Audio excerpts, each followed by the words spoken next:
Bonjour, je suis Gaëtan, je suis le fondateur de Nelson, j'ai 28 ans. Et Nelson, c'est une start-up qui a été créée il y a 2 ans à Paris pour rendre le conseil en stratégie accessible au plus grand nombre grâce au digital et à l'intelligence artificielle. Et donc on a levé 1 million d'euros il y a 1 an et demi pour pouvoir rendre ce projet possible.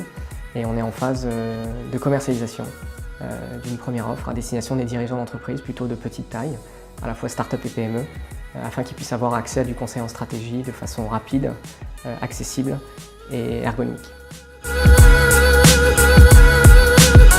Alors j'ai pas de modèle d'entrepreneur en particulier, de façon unique, puisque j'ai des inspirations qui dépassent largement le cadre de la création d'entreprise. Ça peut être des figures historiques ou des chercheurs ou des scientifiques.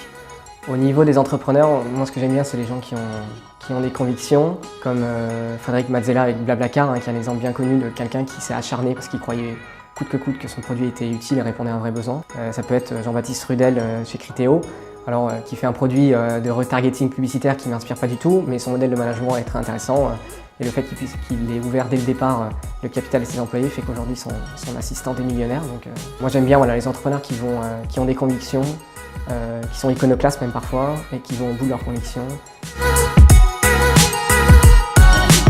C'est de pouvoir, dans la mesure du possible, créer un produit qui réponde à un besoin qu'on a vécu soi-même. C'est la meilleure façon de s'assurer que le produit va vraiment être utile, c'est d'en être le premier client et le premier ambassadeur. Le plus gros challenge, c'est de rendre ce projet possible. Aujourd'hui, le conseil en stratégie est une discipline qui a plus de 80 ans, qui pèse plusieurs dizaines de milliards de dollars au niveau mondial, qui facture des honoraires parmi les plus élevés au monde. Pourquoi? Parce que le conseil en stratégie est une des disciplines les plus complexes, les plus sophistiquées de l'esprit humain, et donc de créer une intelligence artificielle et une expérience client qui permettent d'avoir le même niveau de satisfaction que les clients qui aujourd'hui font appel à des conseils en stratégie. C'est extrêmement dur. Donc ça c'est aujourd'hui le plus gros challenge, il est à la fois technique mais il est aussi sur la partie sur l'expérience client. La plus grande réussite c'est que ça fait 3 ans et demi que je travaille sur ce projet, que j'y crois, que je continue à y croire, que chaque jour j'y crois de plus en plus.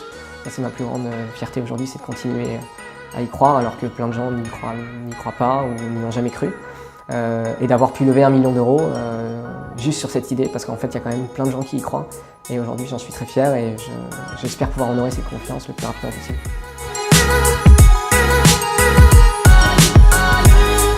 La réactivité et de la compréhension. L'assurance, en fait, on en a besoin quand en général il y a quelque chose qui s'est mal passé dans notre vie. Et c'est à ce moment-là où en fait on a besoin d'avoir premièrement de la réactivité, alors des gens qui sont capables de répondre très rapidement à nos besoins, et surtout de la souplesse. Parce qu'au moment où on signe une assurance, on n'a pas forcément vu toutes les clauses écrites en italique, écrites sur police 6 en bas à droite de la page 32. Sauf que quand il nous arrive quelque chose, on a besoin d'avoir des gens en face qui ont l'humanité de comprendre, d'essayer de régler la situation et dans la mesure du possible d'être flexible par rapport à ce qui était décidé. Donc réactivité c'est important, mais si on a quelqu'un en face qui est rigide, la réactivité ne sert à rien. Donc pour moi c'est réactivité et surtout souplesse.